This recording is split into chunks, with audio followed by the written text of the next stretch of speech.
everyone, so now we are going to study digestive system, digestion and absorption. सबसे पहले आप देखो कि हमारी बकल कैविटी आती है। बकल कैविटी में पूरा हमारा माउथ, टंग, टीथ ये सब आ जाता है। देन इसोफेगस आता है। इसोफेगस के बाद स्टमक में हमारा खाना जाता है, जे शेप्ड होता है स्टमक। देन स्मॉल इंटेस्टाइन में जाता है। स्मॉल इंटेस्टाइन के 3 पार्ट होते हैं, duodenum, jejunum and idiom. Duodenum को सी शेप का होता है ड्यूडेनम। देन लार्ज इंटेस्टाइन में जाता है, केकम कोलॉन बोलते हैं। लार्ज इंटेस्टाइन का पार्ट होता है केकम कोलॉन। कोलॉन जो एक ascending colon, transverse colon and descending colon होता है, एंड एक सिग्मोइड कोलॉन होगा। एंड देन हमारा रेक्टम हो गया, basically caecum colon and rectum. Colon जो है ascending colon, then transverse colon, then descending colon and then sigmoid colon and after then rectum.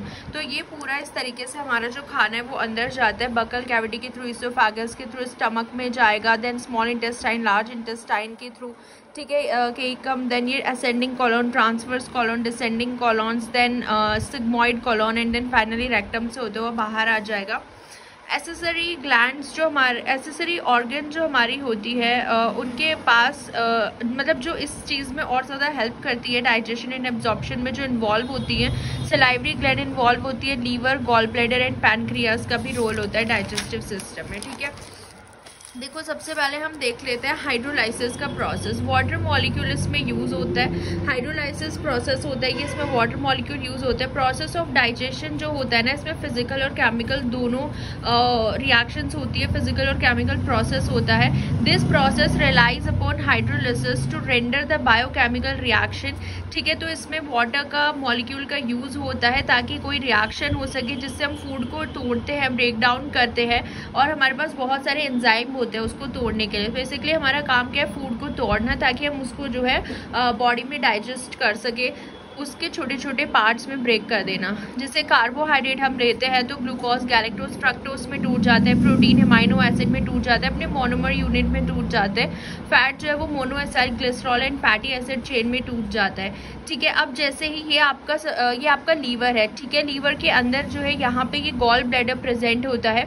देखो लीवर से एक डक्ट निकल रही है, हिपैटिक डक्ट, ठीक है, एंड गॉल ब्लैडर से जो डक्ट निकलती है उसको हम बोलते हैं सिस्टिक डक्ट। सो लीवर से हिपैटिक डक्ट आ रही है, गॉल ब्लैडर से सिस्टिक डक्ट आ रही है, एंड दोनों मिलके क्या बना रहे हैं, common bile duct. So common bile duct hepatic duct और सिस्टिक डक्ट को मिलके बन रही है। फिर पैनक्रियास से पैनक्रिएटिक डक्ट आती है, and common bile duct and pancreatic duct आपस में मिलके क्या बना लेते हैं, कॉमन हिपैटो पैनक्रिएटिक डक्ट, जो कि हमारे यहाँ पे ड्यूडेनम में ओपन होती है, जाके स्फिंक्टर ऑफ ऑडी बोलते हैं जहाँ पे ये ओपन होती है। Area it opens in duodenum, where it open उसको हम बोलते हैं ampulla, sphincter of Oddi. Okay, so ये पैनक्रियास से जो पैनक्रिएटिक डक्ट आती है which is called common hepato pancreatic duct.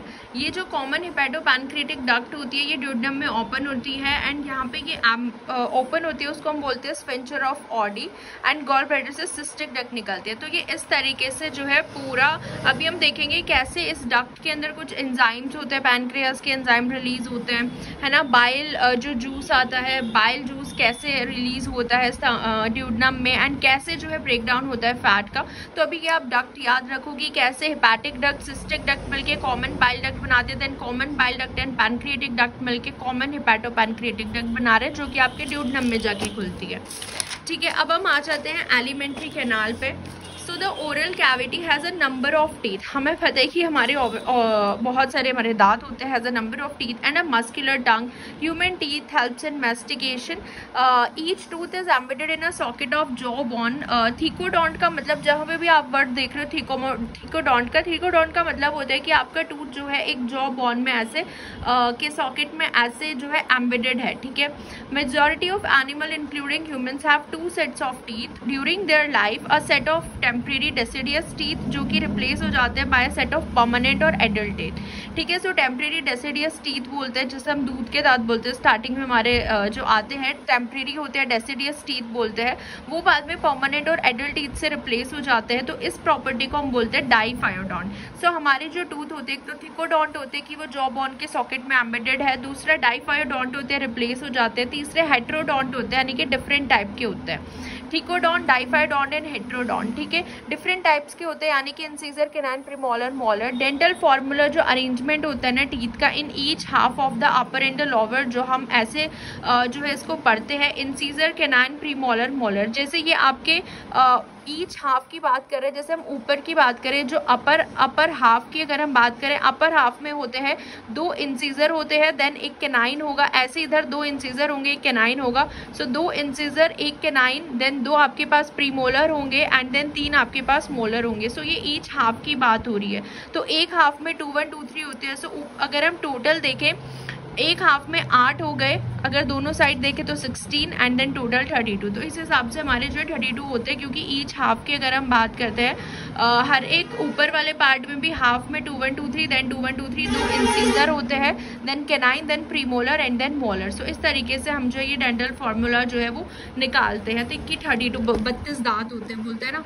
So which type of teeth is not found in deciduous teeth? जो डेसिडियस टीथ होते हैं, अभी बात करिए टेम्परेरी जो रिप्लेस हो जाते हैं बाद में परमानेंट से, उनमें कौन से नहीं होते? प्री मोलर नहीं होते। तो उसका फॉर्मूला, उसमें हमारा फॉर्मूला था 2 1 2 3, यहाँ पे होता है हमारा 2 1 0 2, क्योंकि प्री मोलर नहीं होते हैं। 2 इंसिजर होते हैं, कैनाइन होते हैं एंड 2 मोलर होते हैं। सो प्री मोलर जो है वो डेसिडियस या टेम्परेरी टीथ में नहीं मिलते हैं। सो इसलिए टोटल 20 होते हैं जो दूध के दांत होते हैं, डेसिडियस और जो हमारे टेम्परेरी टीथ होते हैं। एंड देन फाइनली एडल्ट में कितने हो जाते हैं? 32 हो जाते हैं। एंड जो हार्डेस्ट कवरिंग होती है आपके टीथ पे वो होती है एनिमल। ठीक है, तो आई होप ये क्लियर हुआ होगा एलिमेंट्री कैनाल के बारे में, टीथ के बारे में। अब देखो, जो हमारा गट होता है ना, उसका हम ट्रांसवर्स सेक्शन देखते हैं कि वो कितनी लेयर से बना हुआ होता है। जो हमारा गट होता है, सबसे जो अंदर हमारा ल्यूमेन होता है, जहाँ पे हम खाना खाते हैं, जो खाना जाता है, ठीक है, वहाँ पे ल्यूमेन है हमारा। अब आप ऐसे इमेजिन करो कि बीच में हमारा ये ल्यूमेन है, ल्यूमेन के बाहर हम लेयर पढ़ते जा रहे हैं। सो उसके जो सबसे अंदर वाली लेयर होती है, ल्यूमेन के बाहर जो सबसे लेयर होती है, दैट इज म्यूकोसा। म्यूकोसा होती है, देन सब म्यूकोसा होती है, उसके बाद मस्क्यूलरिस होती है। मस्क्यूलरिस जो है वो दो के मिलके बने हुए होते हैं, एक होता है inner circular and outer longitudinal. So lumen के बाद म्यूकोसा होता है, सब म्यूकोसा होता है, देन इनर हमारा सर्कुलर होता है एंड बाहर हमारा क्या होता है? लॉन्जिट्यूडिनल होता है एंड सबसे बाहर वाली होती है सेरोसा। तो ये ट्रांसफर सेक्शन गट का होता है, याद रखना, म्यूकोसा, सब mucosa, muscularis which is inner circular and बाहर वाली longitudinal and then serosa. So ये हो गया हमारा lumen which is the transfer section of gut. एक और चीज़ इसमें याद रखो, प्लेक्सिस और जो नेटवर्क ऑफ नर्व भी इसमें हम पढ़ते हैं, network of nerves and neuron. सब म्यूकोसल प्लेक्सस होते हैं, ये सब म्यूकोसल लेयर में जो न्यूरॉन्स या नर्व्स के जो नेटवर्क जा रहे होते हैं ना, जो हमारी सब म्यूकोसल लेयर होती है उसमें ये नेटवर्क होता है सब म्यूकोसल प्लेक्सस। एंड जो मस्क्यूलरिस में होता है, जिसको हम माइंट्रिक प्लेक्सस या ऑर्बिक प्लेक्सस भी बोलते हैं। तो these are the network of neurons जो हमारे जो गट होता है ना उसकी लेयर्स में मिलते हैं। सो सब म्यूकोसल प्लेक्सस सब म्यूकोसल लेयर में मिलता है, सब म्यूकोसल प्लेक्सस, मस्क्यूलरिस में आपको माइंट्रिक प्लेक्सस और ऑर्बिक प्लेक्सस मिलता है। These are the network of neuron की सिग्नल आपका जो है न्यूरॉन के थ्रू जाएगा, वो कौन सी लेयर में जाके किसके थ्रू कनेक्टेड है। ठीक है, तो ये याद रखना है, submucosal plexus, myenteric plexus and Auerbach plexus. अब हम आ जाते हैं गट के सिक्रेशन पे। सबसे पहले सलाइवा देखते हैं। 3 पेयर ऑफ सलाइवरी ग्लैंड हमारे पास होते हैं, ठीक है, पेयर होते हैं इनके 3 पेयर ऑफ सलाइवरी ग्लैंड। सबसे पहले हमारे पास होती है पैरोटिड ग्लैंड। पैरोटिड ग्लैंड के पास स्टेंसन डक्ट होता है, स्टेंसन डक्ट होता है, देन सब लिंगुअल ग्लैंड के पास डक्ट ऑफ रेवेनियस होता है एंड सब मैंडिबुलर ग्लैंड के पास वॉर्टन्स डक्ट होती है। ठीक है, सो पैरोटिड ग्लैंड क्या होता है? Stensen duct. पैरोटिड के पास PS से याद रख लेना, पैरोटिड, स्टेंसन डक्ट एंड सब लिंगुअल डक्ट ऑफ रेवेनस। सब मैंडिबुलर में वॉटसन डक्ट होता है, M मैंडिबुलर, W से Watson, MW। So component of saliva के अंदर आपको क्या क्या देखने को मिलेगा? देखो, इसके अंदर आपको वाटर मिलता है, H2O होता है सलाइवा में। देन इसके अंदर म्यूकस कंटेनिंग मिनरल्स होते हैं जो म्यूकस सिक्रेट करते हैं, लाइजोजाइम्स होते हैं जो बैक्टीरिया को किल करते हैं, बाइकार्बोनेट आयन होता है, सलाइवरी अमाइलेज एंजाइम होता है जिसको हम टैलिन भी बोलते हैं, सलेवरी लाइपेज होता है, सलेवरी अमाइलेज जो एंजाइम होता है ना आपके सलाइवा में, ये हमारे स्टार्च का नियर अबाउट 30 to 40% डाइजेशन तो माउथ में ही कर देता है। Digestion of starch near about 30 to 40% salivary amylase ही कर देता है एंजाइम। देन एक सलेवरी लाइपेज भी होता है जो प्रेजेंट होता है लेकिन वो नॉन फंक्शनल होता है। ठीक है, so mucus containing mineral, lysozymes, bicarbonate ion, salivary amylase enzyme, salivary lipase enzyme and digestion of starch कर देता है। सलेवरी अमाइलेज जो है 30 to 40% कर देता है। ठीक है, अब हम देखते हैं स्टार्च डाइजेशन जो है वो बिगिन हो जाता है 30 to 40% हमारे बक्कल कैविटी में ही by the means of salivary amylase of saliva. Saliva में सलाइवरी एमाइलेज जो होता है वो प्रेजेंट होता है, बट लाइपेज जो प्रेजेंट होता है वो नॉन फंक्शनल होते हैं in the pH of saliva, और कोई डाइजेशन जो है वो बक्कल कैविटी में स्टार्ट नहीं होती है। तो याद रखना बक्कल कैविटी में आपका स्टार्च का डाइजेशन जो है वो स्टार्ट हो जाता है। फूड इन माउथ हम मैस्टिकेट करते हैं टीथ से, देन वो मिक्स होता है सलाइवरी सिक्रेशन के साथ, उसको हम फिर बोलस बोलते हैं। अब बोलस जो हमारे ईसोफेगस से स्टमक में जाता है। बोलस जो है ईसोफेगस से हम स्वेलो करते हैं बोलस को, एंड वो ईसोफेगस के थ्रू जो है स्टमक में जाता है। बोलस जो फर्दर पास होता है down by the successive waves of muscular contraction, peristalsis movement बोलते हैं। जब जो बोलस आप ईसोफेगस में लेते हो ना, उसको सटकते हो चीज को, तो वो जो पास होते हुए जो मूवमेंट करता है ना आपके ईसोफेगस में वो स्टमक तक जाने के लिए, उसको हम बोलते हैं पेरिस्टाल्सिस। मस्कुलर कॉन्ट्रैक्शन के सक्सेसिव वेव्स होते हैं ये। So here is no any digestion, oesophagus में कोई डाइजेशन नहीं होता है, बस वो पेरिस्टाल्सिस करता हुआ स्टमक तक जाता है। ठीक है, अब हम देखते हैं काइम। अब जो स्टमक होता है ये एक सैक लाइक ऑर्गन होता है जिसका काम होता है that function to store, dissolve and partially digest the macro molecule in the food. ठीक है, ये हमें पता है कि स्टोर करता है, डाइजेस्ट करता है मैक्रो मॉलिक्यूल को फूड में। सिक्रेशन ऑफ HCl जो होता है by the cells of stomach create the highly acidic gastric environment. HCl जो सिक्रेट होता है ना हमारी जो स्टमक की सेल्स होती है, जिसकी वजह से हमारा जो एसिडिक एनवायरनमेंट होता है स्टमक में वो क्रिएट हो जाता है। सो द मिक्सचर ऑफ जो इंजेस्टेड फूड होते हैं, जो हमने फूड लिया है, एंड जो गैस्ट्रिक सिक्रेशन जो हमारे स्टमक में निकली है, उसको हम बोलते हैं काइम। तो देख रहे हो पहले बोलस बना, बोलस पेरिस्टाल्सिस करते हुए स्टमक में आया, स्टमक में कुछ HCl सिक्रेशन हुए, स्टमक ने किया, जो स्टमक की सिक्रेशंस होती हैं एसिडिक सिक्रेशंस, एंड उसको हम क्या बोलने लगे, बोलस को अब हम काइम बोलने लगे। अब हम देखते हैं गैस्ट्रिक ग्लैंड और सेल्स कौन कौन सी होती है, सिक्रेशन में कौन कौन सी इन्वॉल्व होती हैं गैस्ट्रिक ग्लैंड, जो है HCl या एसिडिक एनवायरनमेंट क्रिएट करने में हेल्प करती है हमारे स्टमक के अंदर। सबसे पहले होती है गॉबलेट सेल, तो म्यूकस सिक्रेट करती है। ठीक है, याद रखना। देखो पैराइटल सेल, ऑक्जेंटिक सेल और डीलोमॉर्फस, ये तीनों एक ही सेल मतलब एक ही सेल्स है, याद रखना। Parietal cell, oxyntic cell and delomorphous ये HCl सिक्रेट करती हैं, as well as intrinsic factor secrete करती है जो कि ग्लाइकोप्रोटीन होता है। सो पैराइटल सेल, ठीक है, oxyntic cell and delomorphous HCl and intrinsic factor secrete करती हैं। चीफ सेल और zymogenic cell and peptic cell जो होती है, chief cell, zymogenic cell and peptic cell, ये सिक्रेट करती हैं पेप्सिनोजन एंड रेनिन। ये जो रेनिन होता है ना ये अलग है, हम एक उसमें पढ़ता है एक्सक्रीटरी सिस्टम में, जो हमारे किडनी की नेफ्रॉन्स होते हैं वहाँ से जो रेनिन एक सिक्रेट होता है वो डिफरेंट होता है, वो भी हम देखेंगे, लेकिन ये दूसरा रेनिन है। सो ये याद रखना, parietal, oxyntic, delomorphous, HCl and intrinsic factor, chief cell, zymogenic cell and peptic cell जो होती है ये सिक्रेट करती है pepsinogen and rennin. Enterochromaffin cells जो होती हैं, ECF सेल्स, एंटेरोक्रोमेफिन सेल्स, ये सिक्रेट करती है हिस्टामीन एंड सेरोटोनिन। सेरोटोनिन को हम 5-HT दैट इज 5-हाइड्रोक्सी ट्रिप्टामाइन भी बोलते हैं, एंड सेरोटोनिन हमने देखा था ना ये एज ए न्यूरोट्रांसमीटर भी काम करता है। सो एंटेरोक्रोमेफिन सेल्स जो होती हैं ये हिस्टामीन एंड सेरोटोनिन रिलीज करती है, जिसको हम 5-HT बोलते हैं, 5-हाइड्रोक्सी ट्रिप्टामाइन। ठीक है, उसके बाद G सेल्स होती हैं जो गैस्ट्रिन हार्मोन रिलीज करती हैं, D सेल होती हैं जो सोमैटोस्टैटिन रिलीज करती हैं, एंड ये जो होता है ना 5-HT serotonin, it act as a paracrine regulator की तरह काम करता है। तो ये चीज़ें आपको याद रखनी है, जो सेल्स होती हैं इनसे क्या क्या निकल रहा है। देखो chief cell, zymogenic cell, peptic cell, pepsinogen and rennin, then enterochromaffin cell, ECF, histamine and serotonin. G cell gastrin, G से गैस्ट्रिन ईजिली याद हो जाएगा। D सेल जो होती है ये सोमैटोस्टैटिन रिलीज करती है, D सोमैटोस्टैटिन। ठीक है, तो ये चीज़ें हमने देख ली कि कौन कौन सी गैस्ट्रिक ग्लैंड्स जो है ये इन्वॉल्व होती हैं, क्या क्या सिक्रेट करती हैं। अब हम देखते हैं जो गैस्ट्रिन रिलीज होता है ना हमारा G सेल से, वो उसका हार्मोनल कंट्रोल कैसे होता है। गैस्ट्रिन जो होता है, जैसे ही फूड बोलस स्टमक में आ जाता है वो क्या करता है ना, स्टमक की वॉल को स्ट्रेच कर देता है, यानी कि आपके स्टमक की वॉल स्ट्रेच होती है जिससे गैस्ट्रिन रिलीज होता है। गैस्ट्रिन कैसे रिलीज होता है, गैस्ट्रिन जो है मान लो यहाँ पे जी सेल होती है, जैसे ही आपका बॉलस आया तो स्टमक की वॉल स्ट्रेच होगी, जी सेल से गैस्ट्रिन रिलीज होगा, और गैस्ट्रिन जो होता है ये ब्लड के थ्रू सिक्रेट होता है ब्लड में, and circulate via blood vessels के थ्रू जाएगा, एंड देन स्टमक पे एक्ट करेगा, जहाँ से वो गैस्ट्रिक जूस का जो है प्रोडक्शन करता है। सो गैस्ट्रिन, जी सेल से आपका गैस्ट्रिन सिक्रेट होता है, ये हार्मोन जो है ब्लड के थ्रू जाता है, एंड यहाँ पे आपकी जो सेल होती है इस पे एक्ट करता है, स्टमक वॉल पे एक्ट करता है, वहां से गैस्ट्रिक जूस का, and act on the stomach when it stimulate the production of gastric juice. तो गैस्ट्रिक जूस का प्रोडक्शन कौन करा रहा है? गैस्ट्रिन करा रहा है। कैसे? जी सेल से सिक्रेट होके, और वो ब्लड के थ्रू आ रहा है। ठीक है, ये याद रखना, हार्मोनल कंट्रोल ऑफ गैस्ट्रिन।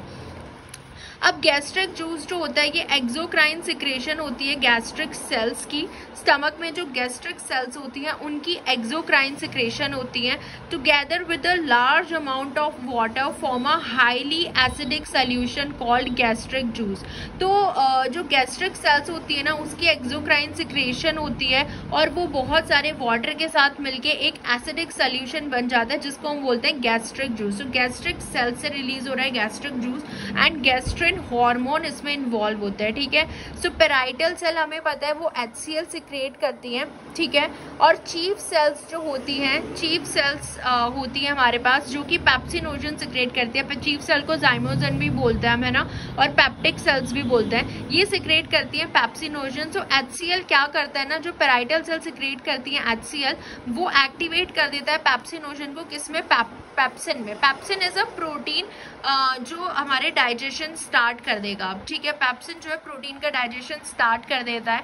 तो हमारा जो पेप्सिनोजन होता है ये इनएक्टिव फॉर्म में जो रिलीज कर रही थी हमारी चीफ सेल जाइमोजन्स, तो इसको कौन एक्टिवेट करता है? HCl एक्टिवेट करता है पेराइटल सेल्स। ठीक है, और गैस्ट्रिक सेल्स जो होती हैं, जैसे जो हमारा गैस्ट्रिक जूस रिलीज होता है वो तो हो गया गैस्ट्रिन हार्मोन के थ्रू। ठीक है, तो आई होप यहाँ तक क्लियर हुआ होगा। अब देखो, गॉबलेट सेल्स जो होती है जो म्यूकस सिक्रेट करती हैं, एक विस्कस फ्लूइड होता है which is composed of highly glycosylated protein होते हैं उसके अंदर, जिसको हम म्यूकेंस बोलते हैं, and suspended in the solution of electrolytes. So goblet cells mucus secrete करती है, विस्कस फ्लूइड होता है जिसके अंदर हमारे पास क्या होता है? हाईली ग्लाइकोसाइलेटेड प्रोटीन्स होते हैं जिसको हम म्यूकेंस बोलते हैं। They are suspended in the solution of electrolyte. Mucus जो होता है ये प्रोटेक्शन प्रोवाइड करता है हमें केमिकल डैमेज के अगेंस्ट। ठीक है, एक प्रोटेक्शन के लिए होता है ये म्यूकस। pH जो होता है गैस्ट्रिक जूस का 1.5 to 2 होता है, इतना कम होता है। सो ये गैस्ट्रिक जूस के लिए हमने देखा कि गॉबलेट सेल HCl रिलीज करती हैं बेसिकली, है ना, जो गैस्ट्रिक ग्लैंड्स होती हैं सेल्स एंड देयर सिक्रेशन हमने देखा। ठीक है, और कैसे गैस्ट्रिन जो है वो इन्वॉल्व कर रहा होता है गैस्ट्रिक जूस से, गैस्ट्रिक सेल्स रिलीज करती हैं गैस्ट्रिक जूस। तो इतना क्लियर हुआ। उसके बाद हम देख रहे हैं रेनिन के बारे में। रेनिन जो होता है ये इन्फेंट के अंदर आपको मिलेगा, ये मिल्क प्रोटीन को डाइजेस्ट करता है, digest milk protein secreted by chief cell in the stomach on infant and help in the digestion of milk protein. इसको हम काइमोसिन भी बोलते हैं। Digestion of protein start in the stomach with the help of pepsin.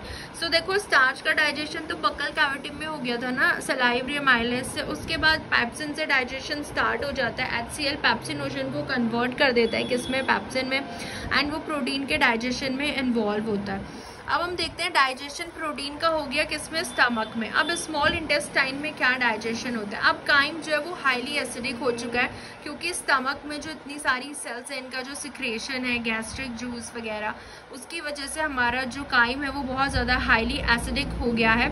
अब जो duodenum होता है ना, स्मॉल इंटेस्टाइन का सबसे पहला पार्ट जो होता है ड्यूडेनम, वहाँ से CCK रिलीज होता है विच इज़ अ कॉलीसिस्टोकाइनिन।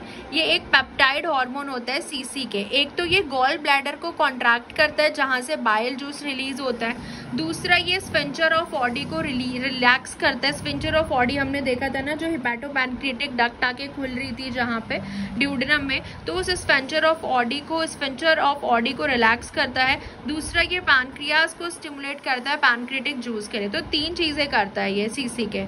एक तो गॉल ब्लैडर को कॉन्ट्रैक्ट करेगा कि वो बाइल रिलीज करे, क्योंकि गॉल ब्लैडर में बाइल स्टोर होता है। देन रिलैक्सेशन होता है of sphincter of Oddi and stimulate pancreas to release pancreatic juice. तो ये ड्यूडेनम में हमारे होता है CCK which is a peptide hormone cholecystokinin. Secretin ये भी ड्यूडेनम में ही रिलीज होता है, सिक्रेटिन स्मॉल इंटेस्टाइन में। ये भी स्टिमुलेट करता है पैनक्रियाज को बाइकार्बोनेट आयन रिलीज करने के लिए ताकि फूड न्यूट्रलाइज हो जाए। तो सिक्रेटिन एंड सीसीके का रोल होता है इन ड्यूडेनम में, ठीक है। बाइल जो है वो फैट के डाइजेशन में हेल्प करेगा। सो अब ये स्मॉल इंटेस्टाइन की अब हम बात कर रहे हैं। स्मॉल इंटेस्टाइन में क्या होता है ना, ठीक है। तो अब हम देखते हैं कि जो सीसीके होता है ना, ये एक पेप्टाइड हार्मोन होता है जिसको हम पैनक्रियोजाइम भी बोलते हैं, पैनक्रियोजाइमिक भी बोलते हैं, नॉन एज पैनक्रियोजाइमिक। ये जो है हमारी अपर इंटेस्टिनल म्यूकोसा जो होती है ना, म्यूकोसा वाली लेयर ड्यूडेनम की, वो सिक्रेट करती है सीसीके ड्यूडेनम में, क्योंकि ड्यूडेनम में सिक्रेट हो रहा है, याद रखना। It also regulate the entry of chyme from the stomach to duodenum में। जो काइम आ रहा है स्टमक से ड्यूडेनम में, उसकी एंट्री को भी रेगुलेट करता है।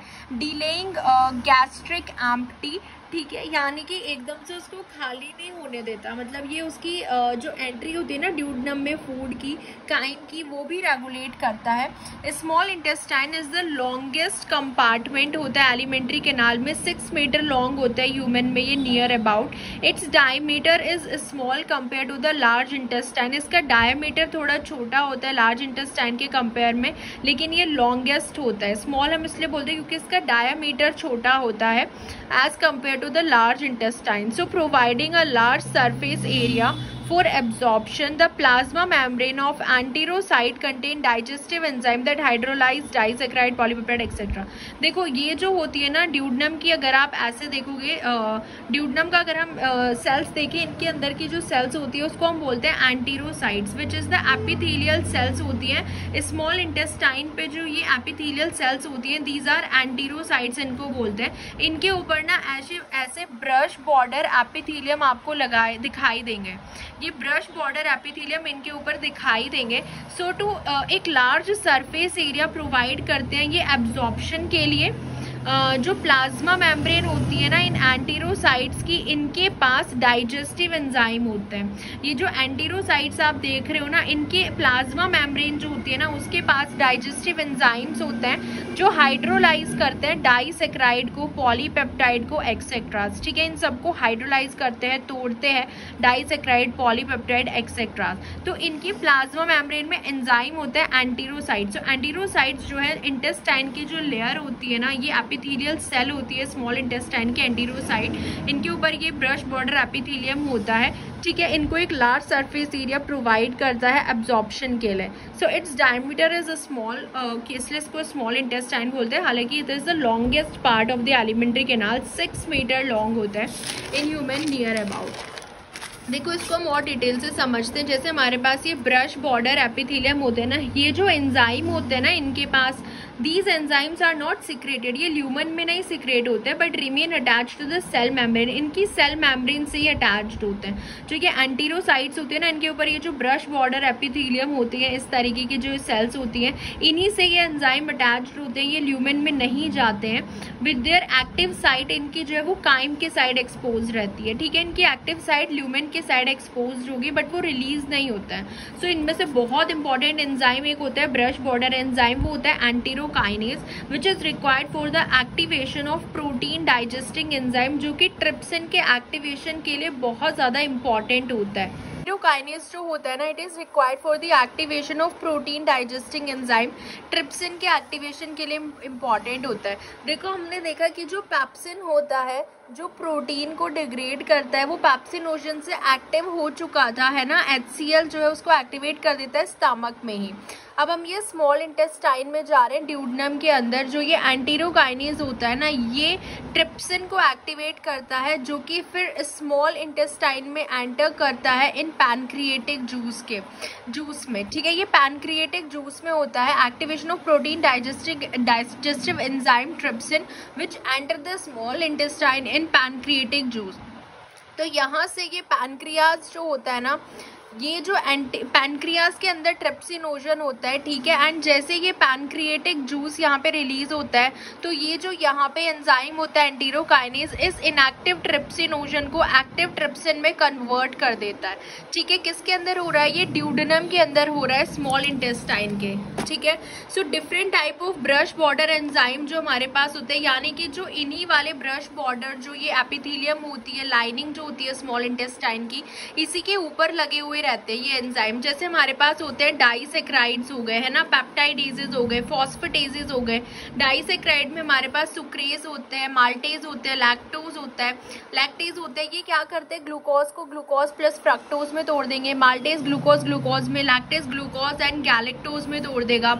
उसके बाद पेप्टाइडेजेस होते हैं हमारे पास, एमाइनो पेप्टाइडेजेस। तो ये सब याद रखने के ये ब्रश बॉर्डर एंजाइम होते हैं। एमाइनो पेप्टाइडेजेस ये फ्री अमाइनो एसिड रिलीज करता है, dipeptide tripeptide break करता है ना। एंटेरोकाइनेज होता है जो ट्रिप्सिन को एक्टिवेट करता है। देन फॉस्फेटेजेस भी होते हैं यहाँ पे ब्रश बॉर्डर एंजाइम, जैसे अल्कलाइन फॉस्फेटेजेस। तो ये सब हमारे ब्रश बॉर्डर एंजाइम होते हैं, ठीक है, ठीक है। तो ये तो जब आप ब्लड टेस्ट कराते हो ना, वहाँ पे भी आपको अल्कलाइन फॉस्फेटेज देखने को मिलते हैं। तो याद रखना ये आपके ड्यूडेनम में होता है। ड्यूडेनम की जो लेयर होती है ना, ये जो स्मॉल इंटेस्टाइन की जो लेयर होती है, एंटेरोसाइट्स जो सेल होती है, उसके प्लाज्मा मेम्ब्रेन पे जो ब्रश बॉर्डर लगे हुए रहते हैं एपिथेलियम, इन्हीं पे ये प्रेजेंट होते हैं फॉस्फेटेजेस, ठीक है। तो ये इनकी लाइनिंग पे होता है। अब हम देख लेते हैं पैनक्रिएटिक जूस के अंदर क्या क्या होता है। एक तो water, bicarbonate and wide variety of digestive enzyme होते हैं पैनक्रिएटिक जूस में। ज्यादातर पैनक्रिएटिक जूस जो होते हैं, एंजाइम्स जो होते हैं ना, they are produced as a inactive molecule. जैसे अभी हम जाइमोजन बोलते हैं जिसको हम इनएक्टिव एंजाइम, जैसे हमने ट्रिप्सिनोजन का देखा ना कि वो एंटेरोकाइनेज उसको एक्टिव करता है, फिर ये ट्रिप्सिन जो है बहुत सारे जाइमोजन को एक्टिव फॉर्म में कन्वर्ट करता है ट्रिप्सिन। तो सबसे पहले ट्रिप्सिन जो है ये ट्रिप्सिनोजन फॉर्म में होता है, एंड ये हम सारे पैनक्रिएटिक एंजाइम देख रहे हैं जो पैनक्रियाज के अंदर होते हैं, पैनक्रिएटिक जूस में जो आते हैं। ट्रिप्सिनोजन जो कि ट्रिप्सिन में कन्वर्ट हो गया, एंटेरोकाइनेज ने इसको कन्वर्ट कर दिया, ठीक है। उसके बाद अब ट्रिप्सिन जो है और सबको एक्टिवेट करता है। ट्रिप्सिन जो है वो काइमोट्रिप्सिन को काइमोट्रिप्सिन में एक्टिवेट करता है, काइमोट्रिप्सिनोजन को काइमोट्रिप्सिन में, प्रो इलास्टेज को इलास्टेज में, ये भी प्रोटीन के डाइजेशन में इन्वॉल्व होते हैं। ये सब ट्रिप्सिन का रोल है। अब ट्रिप्सिन और क्या करता है? प्रो कार्बोक्सी पेप्टाइडेज को कार्बोक्सी पेप्टाइडेज में, फोस्फोलाइपेज को फोस्फोलाइपेज में, प्रो फोस्फोलाइपेज को फोस्फोलाइपेज में। ये इनएक्टिव फॉर्म है, ये एक्टिव फॉर्म में कन्वर्ट कर देता है ट्रिप्सिन। लिपिड फैट के डाइजेशन में ये इन्वॉल्व होता है, ठीक है, फोस्फोलाइपेज। देन और बहुत सारे ये पैनक्रिएटिक में एंजाइम होते हैं। कुछ एक्टिव एंजाइम होते हैं जैसे लाइपेज फैट डाइजेशन के लिए, एमाइलेज होता है, पैनक्रिएटिक एमाइलेज होता है जो कि कार्बोहाइड्रेट का डाइजेशन करता है, एंड एक सलाइवरी एमाइलेज हम देख चुके हैं। राइबोन्यूक्लियस होते हैं, डीऑक्सीराइबोन्यूक्लियस न्यूक्लिक एसिड डाइजेशन के लिए। कोलेस्ट्रॉल ईस्टरेज भी पैनक्रिएटिक एंजाइम होता है, याद रखना। ये कोलेस्ट्रॉल को रिलीज करता है from its bond with other molecule, so it release cholesterol from its bond with other molecule. ये सारे हम पैनक्रिएटिक एंजाइम देख रहे हैं जो पैनक्रियाज के अंदर होते हैं। अब एक बार हम लीवर और जो हमारा गॉल ब्लैडर होता है ना, उसका फंक्शन देख लेते हैं। सो पैनक्रिएटिक एंजाइम आपको याद हो गए कौन कौन से होते हैं ना, एंटेरोकाइनेज कहाँ होता है, देन ट्रिप्सिन किस किस को एक्टिवेट करता है। तो देखो function of liver and gall bladder अब हम देखते हैं। इसके अंदर क्या होता है ना, लीवर जो है वो बाइल प्रोड्यूस करता है। बाइल जो स्टोर होता है वो गॉल ब्लैडर में होता है, ठीक है। तो बाइल जो है ये हेल्प करता है एमल्सिफिकेशन ऑफ फैट, मतलब फैट के जो ग्लोब्यूल्स होते हैं ना बड़े बड़े, तो उनको छोटे छोटे स्मॉल फैट ग्लोब्यूल्स में ब्रेक करता है, स्मॉलर फैट ग्लोब्यूल्स, ताकि जो सरफेस एरिया है वो बढ़ जाए बेटर एक्शन के लिए, लाइपेज एंजाइम के बेटर एक्शन के लिए, for the better action of lipase enzyme. सबसे पहला जो होता है कंपोनेंट ऑफ बाइल, इसमें एक हमारे पास बाइल पिगमेंट होता है विच इज बिलिरुबिन होता है, बाइल पिगमेंट। देन हमारे पास बाइल सॉल्ट होता है, हमारे पास फोस्फोलिपिड्स होते हैं, मेनली लेसिथिन इसके अंदर होता है, bile salt, bile pigment which is bilirubin, ये बाइल के अंदर प्रेजेंट होते हैं। कोलेस्ट्रॉल होता है, इनऑर्गेनिक आयंस होते हैं, एंड और कोई एंजाइम नहीं होता, कंटेन्स नो एनी एंजाइम। तो ये सब होता है cholesterol, inorganic ion, phospholipids, mainly lecithin, bile salt, bile pigment, bilirubin, ये होता है। सो बाइल सॉल्ट के अंदर जो बाइल एसिड होते हैं ना, दो बाइल एसिड होते हैं बाइल सॉल्ट के अंदर, ये तो बाइल बाइल के कंपोनेंट हो गए। अब हम देखते हैं जो बाइल सॉल्ट होता है बाइल के कंपोनेंट में, बाइल सॉल्ट के अंदर 2 बाइल एसिड होता है। ये 2 बाइल एसिड का मिलकर बना होता है बाइल सॉल्ट। एक होता है हमारे पास कॉलिक एसिड एंड एक हमारे पास होता है कीनोडिऑक्सीकॉलिक एसिड। तो कॉलिक एसिड और कीनोडिऑक्सीकॉलिक एसिड ये जो है बाइंड करते हैं ग्लाइसिन और टॉरिन के साथ एंड बाइल सॉल्ट बनाता है। सो 2 बाइल एसिड होते हैं, that is cholic acid and chenodeoxycholic acid, जो ग्लाइसिन और टॉरिन के साथ बाइंड करके बाइल सॉल्ट बनाता है। तो ये याद रखना बाइल में कौन कौन से पिगमेंट्स होते हैं, बाइल सॉल्ट कौन से 2 बाइल एसिड का मिलके बना हुआ होता है। और बाइल जो है फैट के ब्रेकडाउन में हेल्प करता है। बनता है ये लीवर में है लेकिन स्टोर जो है ये गॉल ब्लैडर में होता है। ठीक है, बाइल का बहुत इंपॉर्टेंट रोल होता है। बाइल एसिड्स जो होते हैं ये कोलेस्ट्रॉल के ही डेरिवेटिव्स होते हैं, that have 2 or more polar groups on each molecule. ठीक है, ये कोलेस्ट्रॉल के डेरिवेटिव्स होते हैं, bile acid, cholic acid and chenodeoxycholic acid. जैसे हमारे पास ये फैट ग्लोबुलिन है, बाइल क्या करेगा, इसको छोटे छोटे फैट ग्लोबुलिन में तोड़ देगा, इसका सरफेस एरिया जो है वो बढ़ जाता है एंड ये मोनोग्लिसरॉल एंड फैटी एसिड अपने स्मॉलर यूनिट्स में जो है ये टूट जाते हैं, मोनोग्लिसरॉल एंड फैटी एसिड में। तो इस तरीके से जो बाइल होता है ना वो फैट के डाइजेशन में हेल्प करता है। ठीक है, अब हम पढ़ते हैं लार्ज इंटेस्टाइन के बारे में। सो स्मॉल इंटेस्टाइन में हमने देख लिया कि कैसे जो है इनके ब्रश बॉर्डर एपिथेलियम होता है, एंटेरोकाइनेज होता है, ट्रिप्सिन को एक्टिवेट करता है, ट्रिप्सिन कितने सारों को एक्टिवेट करता है। फिर पैनक्रिएटिक जूस जो आता है उसके अंदर कौन कौन से एंजाइम होते हैं, बाइल आता है, बाइल के अंदर क्या क्या होता है, बाइल सॉल्ट 2 एसिड से मिलकर बना हुआ होता है। ठीक है, तो ये सब हमने किसने पढ़ लिया, स्मॉल इंटेस्टाइन में। अब हम लार्ज इंटेस्टाइन के बारे में देखते हैं। सो अब हम पढ़ने वाले हैं लार्ज इंटेस्टाइन के बारे में। कोई भी डाइजेस्टिव एक्टिविटी यहाँ पे नहीं होती है लार्ज इंटेस्टाइन में। एब्जॉर्प्शन होता है कुछ water, mineral and certain drug. ठीक है, यहाँ पे एब्जॉर्प्शन देखने को मिलेगा।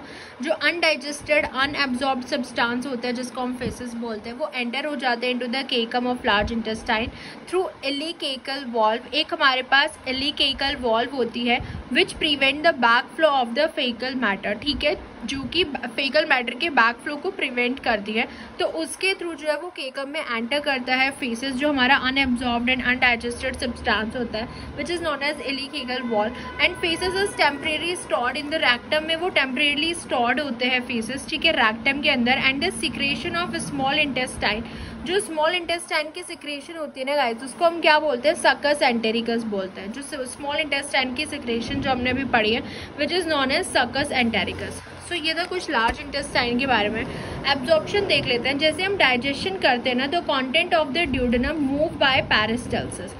इसमें हमें पता है कि ड्यूडेनम में जो कंटेंट होता है पूरा वो भी पेरिस्टाल्सिस से मूव करते करते जिजनम में आता है एंड देन इलियम में आता है।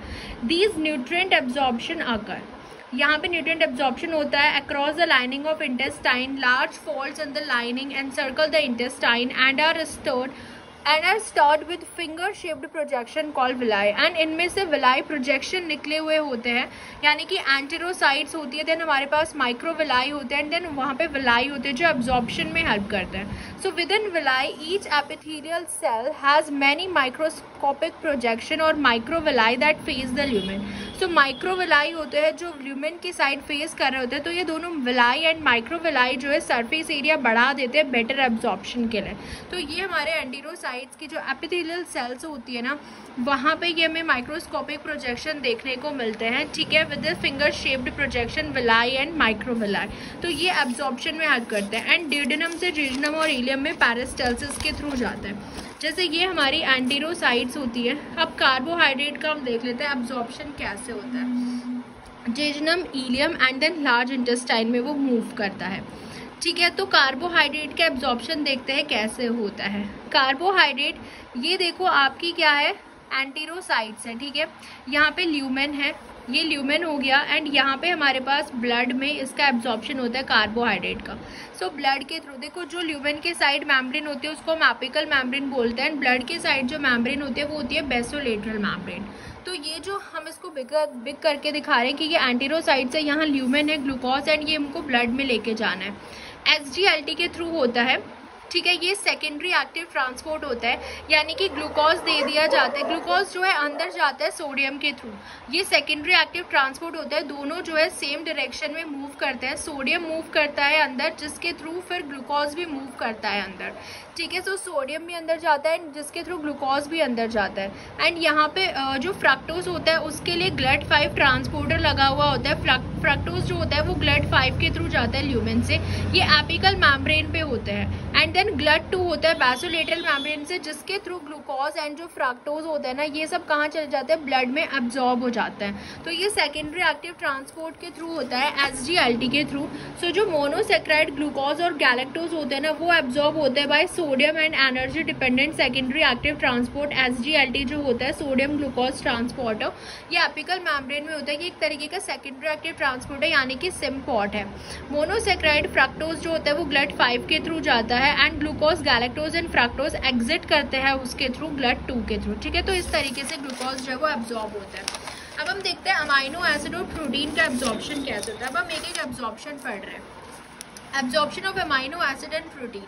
अमाइनो एसिड और प्रोटीन के एब्जॉर्प्शन में क्या होता है ना, यहाँ पे क्या होता है, यहाँ पे ये PEPT1 होता है, ह्यूमन पेप्टाइड ट्रांसपोर्टर 1। एक तो ये ह्यूमन पेप्टाइड ट्रांसपोर्टर 1 होता है, जिसके थ्रू मतलब हाइड्रोजन आयन मूव करते हैं, जिसके थ्रू डाई ट्राई पेप्टाइड भी मूव करेंगे, ल्यूमेन से अंदर जाएंगे एंटीरोसाइट्स में। एंड सोडियम के थ्रू अमाइनो एसिड भी अंदर जाता है। So amino acid are absorb by means of sodium. And एक energy dependent secondary active transport होता है via symporter, that is peptide human peptide transporter 1। So ये एपिकल मेम्ब्रेन में प्रेजेंट होता है, डाई ट्राई पेप्टाइड के एब्जॉर्प्शन के लिए होता है, ये डायो ट्राई पेप्टाइड के लिए। एंड अमाइनो एसिड जो है वो सोडियम के थ्रू भी चले जाते हैं, सोडियम के साथ साथ चले जाते हैं। So it is a proton coupled co transporter, की प्रोटॉन अंदर जाता है and then di tri peptide भी चले जाते हैं। Responsible for di tri peptide from the small intestine human. So वही है, ये स्मॉल इंटेस्टाइन से जो है ये सब एब्जॉर्ब हो रहा है, लाइक इलियम एंड जीजनम में ये एब्जॉर्प्शन होता है। अब हम देखते हैं आयरन का कैसे एब्जॉर्प्शन होता है। Absorption of dietary iron occur in duodenum. Duodenum में भी होता है डाइट्री आयरन का जो एब्जॉर्प्शन होता है, एंड जीजनम के फर्स्ट हाफ में होता है, एंड प्रॉक्सिमल जीजनम।